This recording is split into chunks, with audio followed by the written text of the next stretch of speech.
The first game, it was set in New York. It was Christmas. It was beautiful, Christmas lights, nice little music playing from stores. It was just after Thanksgiving. Black Friday sales happened, and somehow a virus hits New York. It's the epicenter of this pandemic, and this is a virulent virus. It's incredibly effective at killing human beings. The government declares a national emergency, but essential services fail.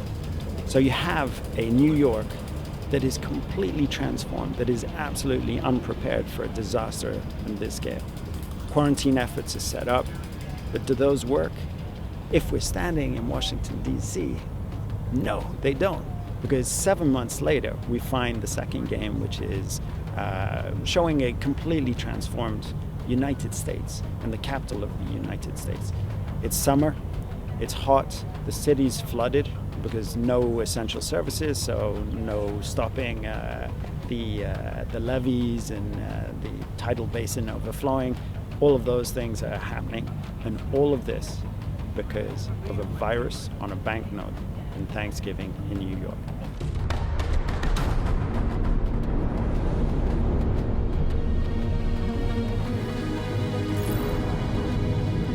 In the Division 2, it's all about survivors, whereas the first game was more about survival. So it's a different components, a different themes. Now we have settlements in the game, so civilians acting for the rebirth of the nation, for the rebirth of the city. It's an important theme for us. We wanted to bring hope to the game and to the franchise. We pushed the research really, really far to be soft, to make sure we have consistent world. But we are not aiming at 100% realism, because that wouldn't be fun for the players. But we like to know what would happen in times of crisis, what the authorities would do, for example, what type of roads would be evacuated or would be used as evacuation roads or supply roads, which building would be used as shelters, for example.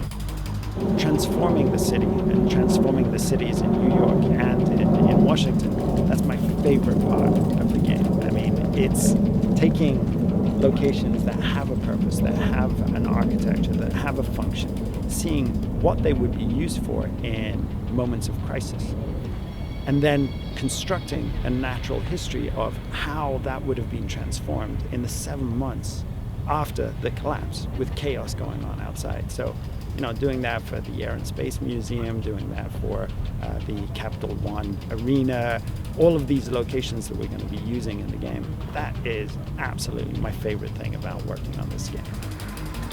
It's all based in research. We did a research trip to DC, several research trips, and I was one of the lucky ones to join one of the first trips here. And so you don't have to, especially in the edge of the city, you see the kudzu overtaking the trees, climbing up the trees and stretching out over the lines, creating these ghostly shapes in the forest surrounding the Washington city here. And but not only through first-hand experience, but also looking at the LiDAR data and the GIS data. It's amazing what's available in the public realm, this kind of information. So this is where we got the initial footprint of the city. We could find out the placement and age and type of every tree that's been planted in Washington. Try and get a grasp of what feels and looks like Washington DC in the player's hands.